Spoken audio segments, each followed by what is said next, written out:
নিজেদের সাম্রাজ্য প্রতিষ্ঠা করতে পারবি না। তোরা ভেবেছিস কি জেরুজালেম হবে তোদের রাজধানী? আরে তোরা জানিস না, সবসময় শুধু রিজিকে মানুষকে টেনে আনে না, কখনো বরণও মানুষকে টেনে আনে।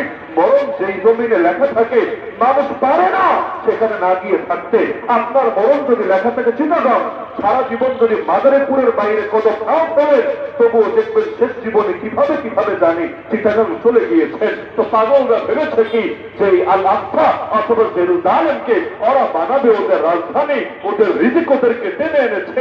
আরে না, আমরা সে জামানের হাদিসগুলো বিশ্লেষণ করলে বুঝি ওদের রিজিক ওদেরকে টেনে আনে নাই, ওদের মন ওদেরকে চুম্বুকের মধ্যে টেনে এনেছে।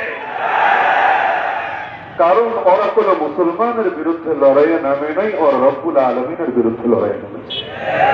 আখেরি পয়গম্বরকে দেখার পর, চেনার পর, বোঝার পর কেমন চিনেছে? কোরআন কখনো ভুল মেসেজ দেয় না।